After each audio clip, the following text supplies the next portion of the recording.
Let's move on now to the next session in the Advanced Java series, which is Spring AOP. We will explain AOP and its terminology. We'll configure AOP in a Java application using Aspect-J approach. Let's introduce ourselves to Spring AOP or Aspect-Oriented Programming. AOP is used in applications that have cross-cutting concerns, that is, pieces of logic or code that are written in multiple classes, layers as per the requirement. Some common examples are transaction management, logging, exception handling, security aspects, and instrumentation. Let's understand the concept of concern. A concern is a piece of code that performs a specific task, and there are two types. Core concerns are codes used for business logic. Cross concerns are functions that are conceptually separate from the application's business logic but affect the entire service layer.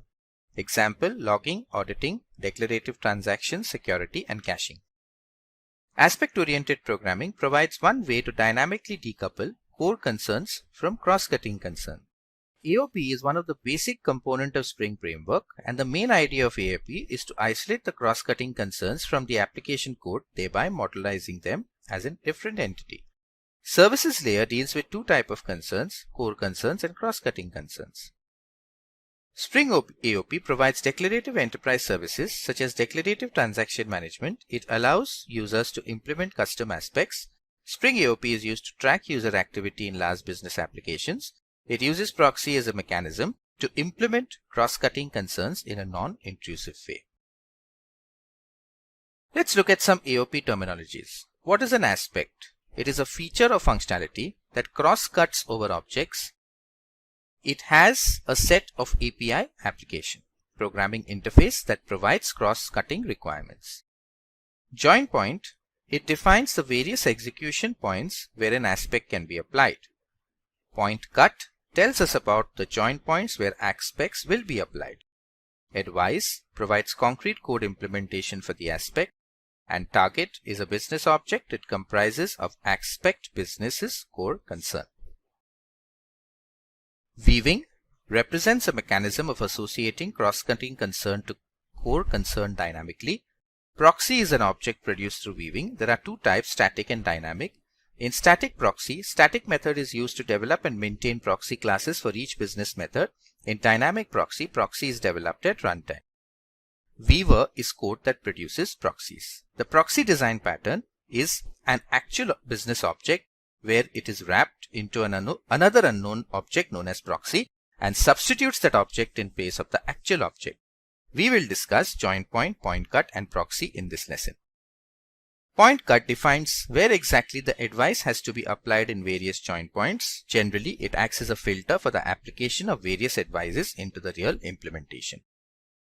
Spring defines two types of point cut: static, where it verifies whether the join point has to be advised or not. It does this once the result is cached and reused. And dynamic, where it verifies every time as it has to decide the join point based on the argument passed to method call. So you see the point cut and the dynamic method matcher point cut, and finally the control flow point cut.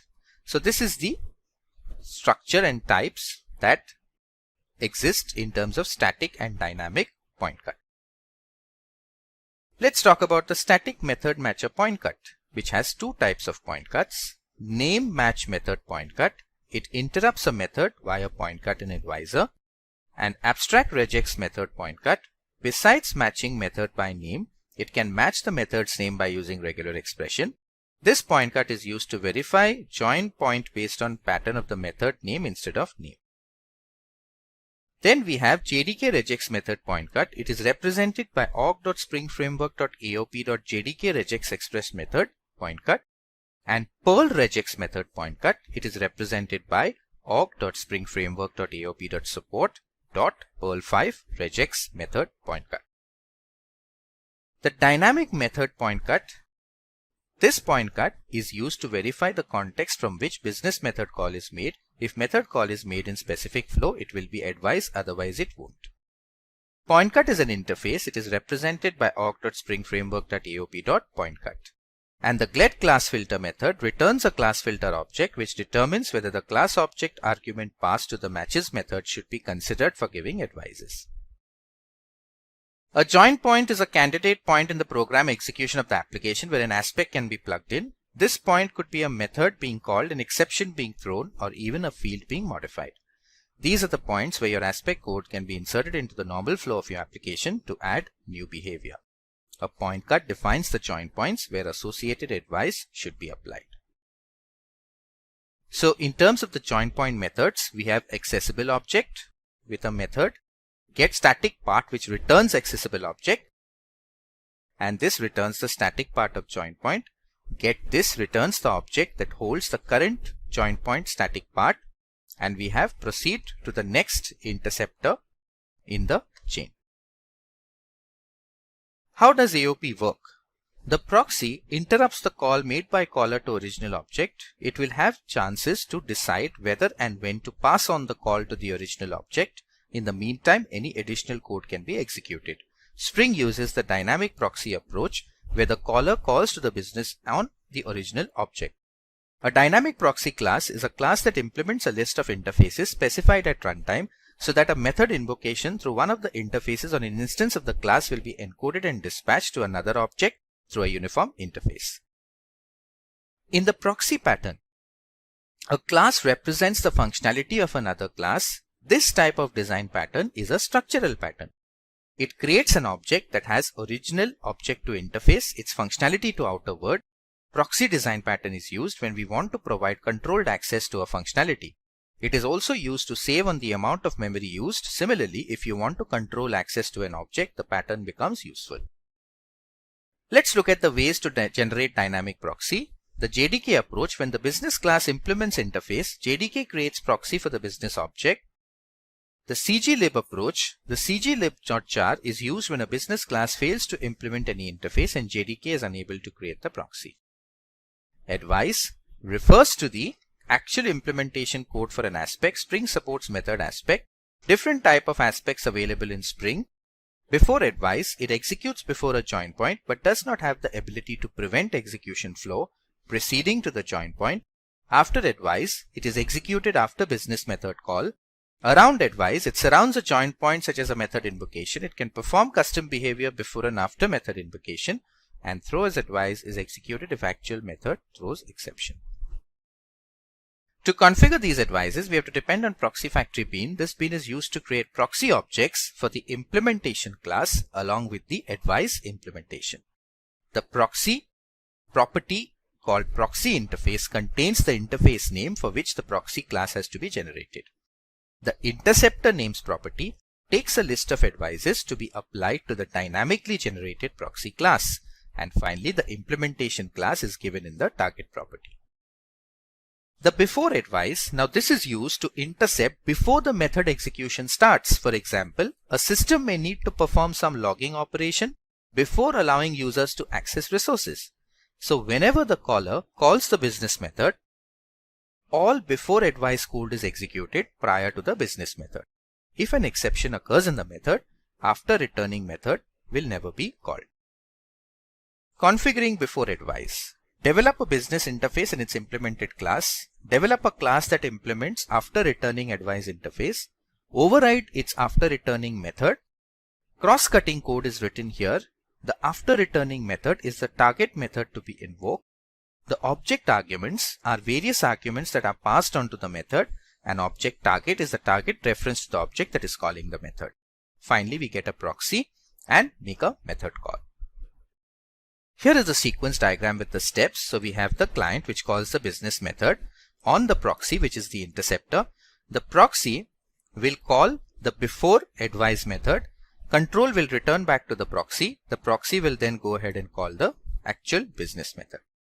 So if you want to perform some action before your business method is called, you can write that code in the before advice function.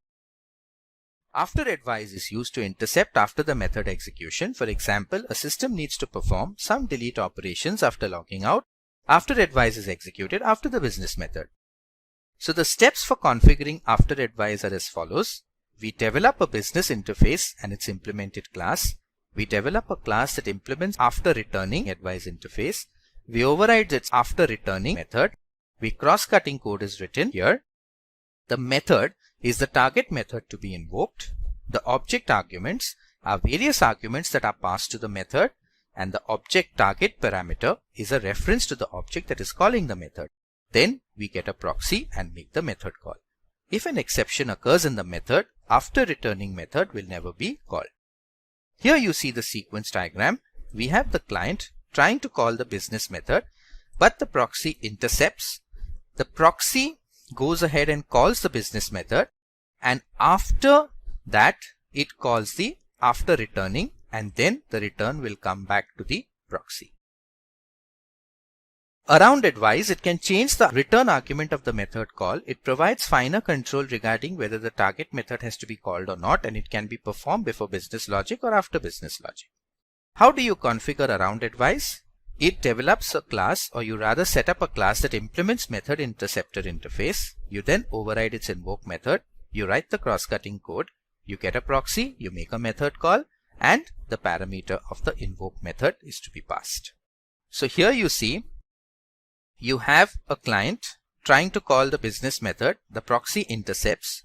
The proxy attempts to call the business method, and then immediately calls invoke, and then it calls the business method post that.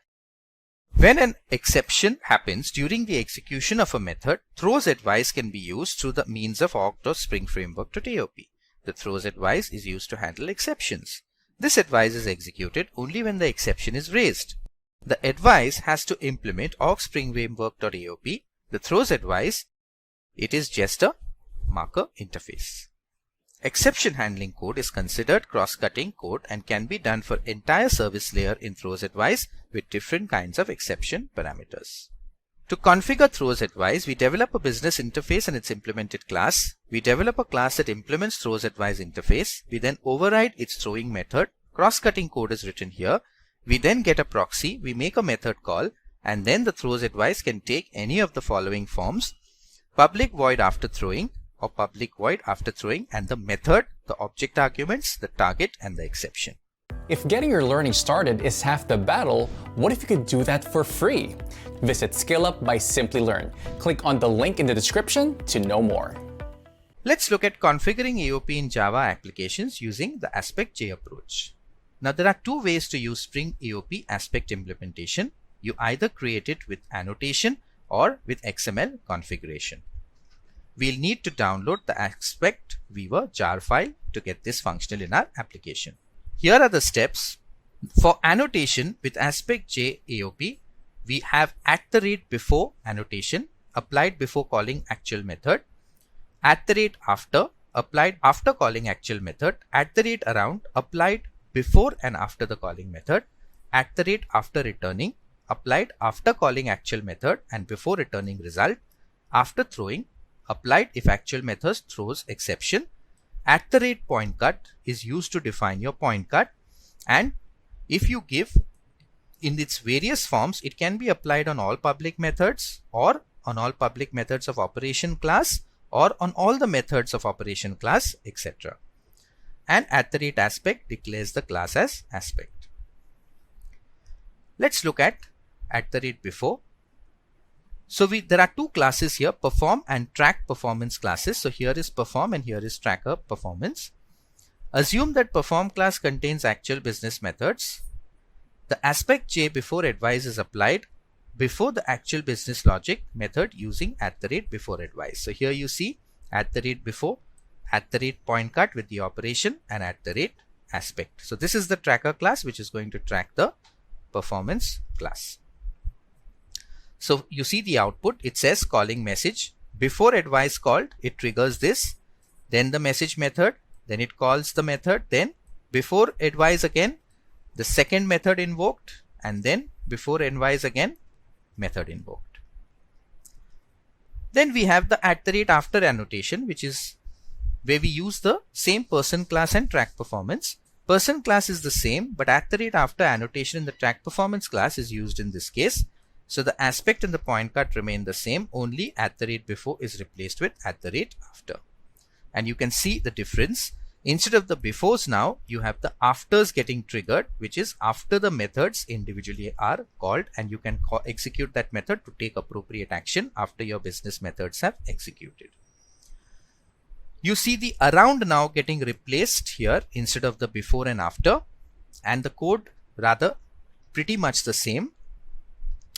And now if you look, you have a additional concern before, additional concern after, again for the second method a before and the after, and that is the impact of the @around annotation. XML configuration based AOP, it uses the following XML elements to define advice. AOP before, it is applied before calling the actual business logic method. After is applied after calling it. After returning is applied after calling the actual business logic method. It can be used to intercept the return value. Around is applied before and after calling the business logic method, and after throwing is applied if the actual business logic method throws an exception.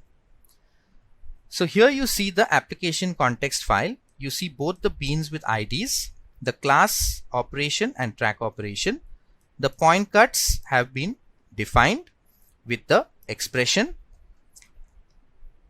And here if I need a before or an after, so here you see the before, and if you need an after, this is the code that you will go ahead and specify. So let's look at advice versus aspect J. In advice, the Spring AOP is best used for application specific tasks such as security logging transactions. This is a proxy based AOP. You can use method execution point cut only. There can be little runtime overhead. It needs Spring jar files only. Aspect J contains friendly design patterns. This supports all point cuts. There is less runtime overhead than that of Spring AOP, and you need extra build processes with Aspect J compiler or have to set up LTW or load time weaving. We'll now start with a demo on Spring AOP, and we'll go through both the classical approach by the advice classes and the Aspect J approach. So AOP, or aspect oriented programming, as we discussed, speaks of aspects or events or advices. For example, before a method is executed, what advice is to be given, or after a method is executed if you want some type of action to be performed. Now AOP is constructed on the proxy design pattern, and the proxy pattern is actually a call which is made to an actual server via a proxy server. So the concept here is that the proxy interrupts this call, takes up the call, and as if it is the real server, and then forwards it to the actual server. This can be useful for auditing purpose, where you want to create an event log or a logger where you want to track every action that is performed in your application. And there are two approaches in AOP. The classical approach, where we have to write advices in a separate class, and it takes a lot of bean config to write in the XML file, or the modular or aspect4j option, which is via annotations, where one central class can handle aspects of any other classes. All methods that start with is, for example, is valid, etc., is where you want to perform a check when all typical methods are executed. Or if you want to track your application, this concept can be used again using aspect4j. You can also use regex expressions with modular approaches to get this done in a very simple way without having to do too much of configuration. So first we will look at the classical approach. Now I have a simple Java project here that is named as classical, as you can see. There are a couple of jar files that we have referenced. The first jar file that we will need is the commons logging jar that we had already downloaded in the previous example, and we can just Google for it and download it. Then we need all of the Spring AOP jar files, or rather the Spring jar files. So the Spring framework that we had downloaded in the previous demo, we have just added all of those files here. And we will also need Aspect J for the implementing Aspect J AOP and Aspect J Weaver. Both these files also we can just Google for them and download it. So these are the external libraries that have been added, or the external jars that have been added to the project. Then we created a new package and we called it com.to, And we created a simple business object or entity class here called SumBO. Inside it, we have written a validate method that simply prints validation stuff from BO. And we have overloaded that method with another method called validate, which takes the age parameter. If the age is less than 18, it throws an arithmetic exception that says not valid age, else it prints a simple message that says vote confirmed. We will now learn how to build aspects and advices around it. So there is another package that I have added which is called com.apps. In this package, a new class I have added called afterAdvisor. Now this is the code that will execute after the function validate is called and any appropriate action has to be taken. So here you see afterAdvisor, which has to implement from the interface after returning advice. We provide the implementation for the after returning method, which takes 3 arguments. And here we say some stuff post method call and argument dot get name. Okay, that is the code that exists in the afterAdvisor. Now I have added one more class called the beforeAdvisor. Now in the beforeAdvisor, it implements an interface called method beforeAdvise and provides an implementation for a method called before. Here we just log a message saying logging before call of method argument dot get name. Then I have added a third class called bothAdvisor. So bothAdvisor will trigger a call as we saw in the slides before and after the execution of the method. So here we simply print before method. We then call the proceed, so it proceeds to the next step, and then after method. So it will execute the validate method in the business object and then it will proceed to call the after method. Finally, in case there is an exception, we have an exception advisor that implements throws advice and provides a method after throwing. Here we just print a message which says additional concern if exception occurs. Now we need the configuration file. So I have added a new XML file. This file could have any name like in the previous demo. It's called beans.xml. Okay, we have added all the references that are actually required on the top. So this is the standard header. Here is the first bean that is getting configured. So this is ID equal to BO. This is a custom name that we have given for our SumBO class. Then we have said BA, which is a ID that stands for the beforeAdvisor class. AA stands for afterAdvisor. BH is an ID for bothAdvisor and EA for the exception advisor. Then we have added a inbuilt class which is org.springframework.aop.framework.proxy pattern. And here we have said name equal to target, reference equal to BO. That means all these advices will be targeting this particular class object and methods. Then we have a list of values that we would want to populate according to the advisor that we want configured. Finally, we add a new package called com.exe within which we add a class called main.java. In this class, we use the Spring Framework to generate the object and inject it into our main method, which is SumBO.class. So we get the bean and we pass a reference to that proxy ID that we had given and we call the validate method. Then we also have a overloaded validate method that takes an int parameter. We put it in a try catch block because that throws an exception.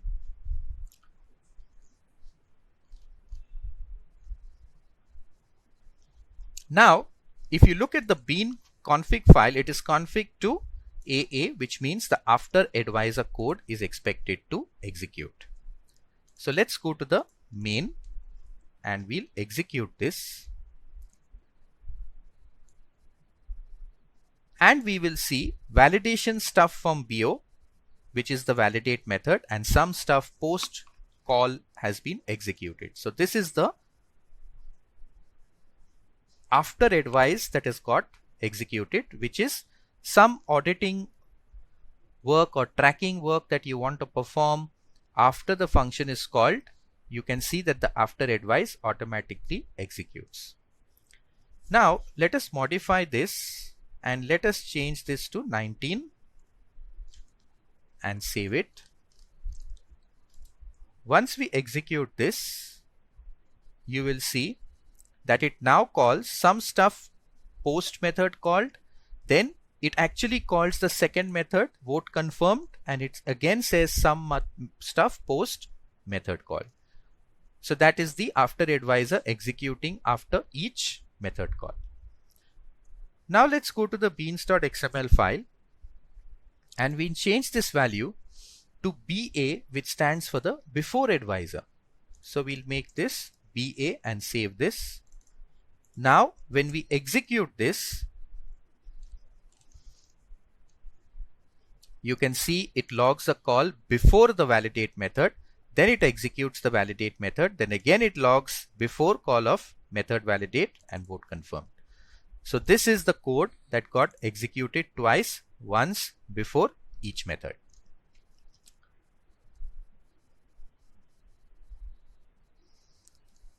Now let's go back to the beans.xml and we'll configure this as BH, which is the both advisor or the around advisor. Let's go to the main and execute this. And here you see before and after method functions are called, where you can take appropriate audit action, or if you want to log something, you can log it as well. If we change this back to 17, it will generate the exception. And you see here before method, after method, it only executed the before method, the exception was raised, so the method did not complete and hence the after method is not called. Now you can also add multiple aspects. So let's say I add another one called EA and I save. We again run. And here you see before, validation stuff, after, before, additional concern if exception occurs, and so this is the println that ran from the exception advisor class, saying that if the exception occurs, then you also have an exception which will run. We will now see the AspectJ approach, which is very similar to this approach, but with much better options, where you do not have to do too much of configuration and you can actually get everything done just by annotation.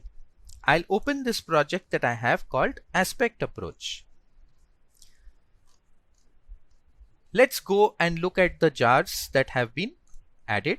Again, I have all the Spring AOP or the Spring framework jars that have been added. Besides that, I have the commons, the AspectJ and AspectViewer jars, which have been downloaded from the web. So these are the referenced libraries which have been added. Post this, we created a new package called com.businessObject. Within it, we created a business object class, very similar to the previous example. Here we have a validate method and we've overridden another, or rather overloaded another validate method that simply checks for the age and throws an exception or prints a message.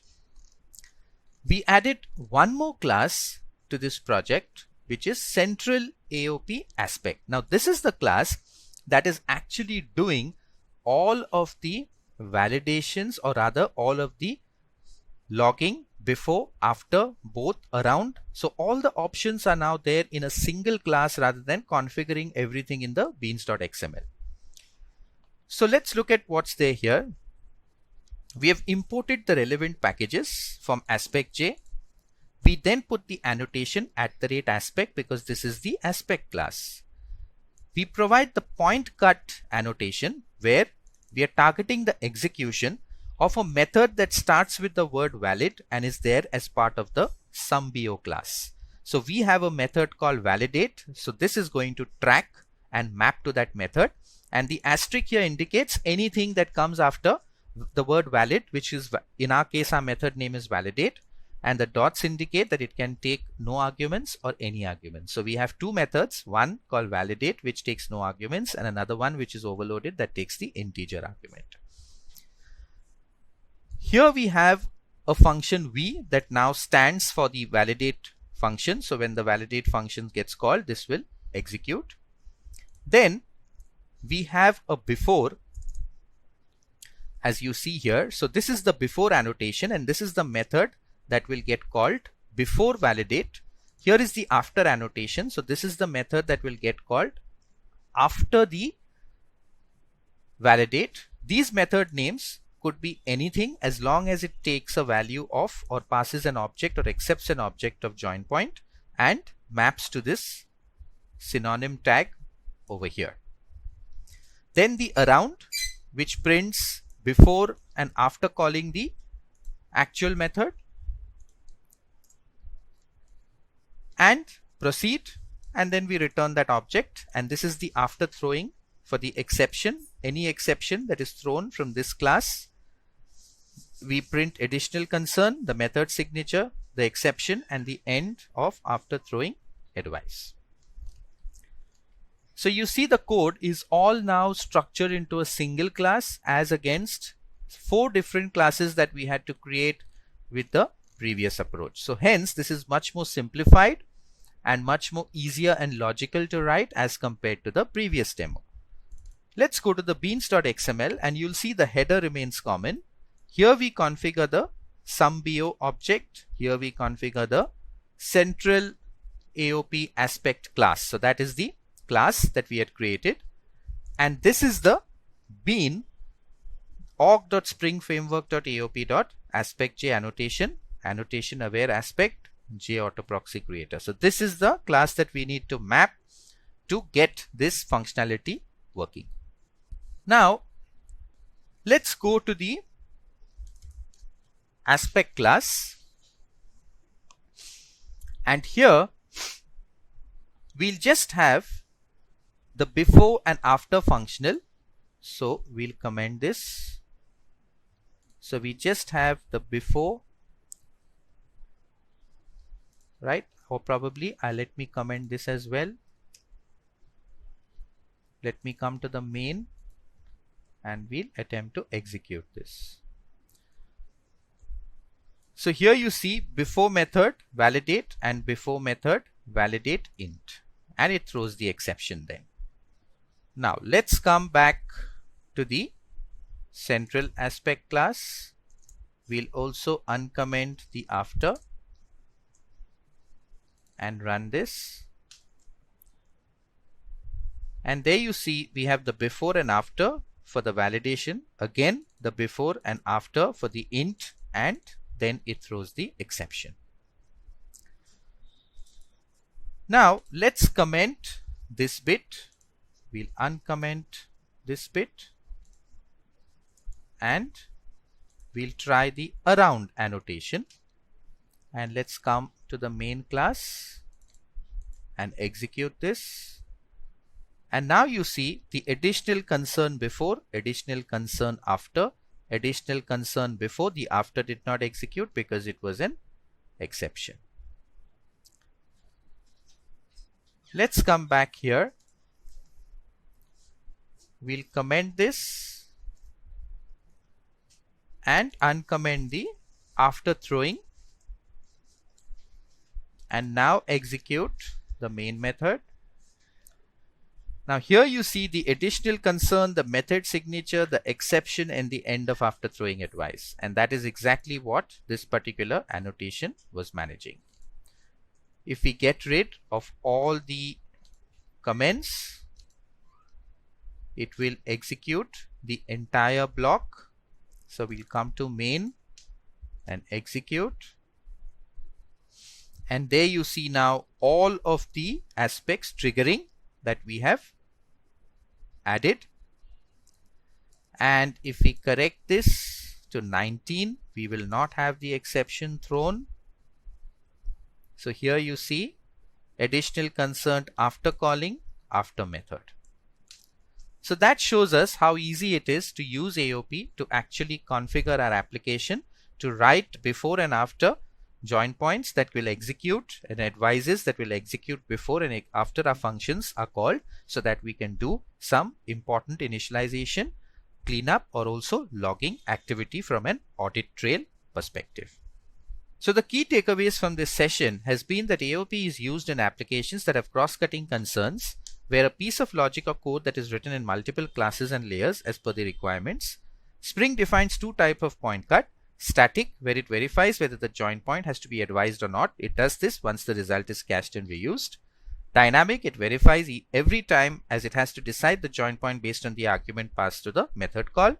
Spring uses the dynamic proxy approach. A dynamic proxy class is a class that implements a list of interfaces specified at runtime so that a method invocation through one of the interfaces on an instance of the class will be encoded and dispatched to another object through a uniform interface. Thanks for watching. We'll see you in the next session. Hi there, if you like this video, subscribe to the Simply Learn YouTube channel and click here to watch similar videos. To nerd up and get certified, click here.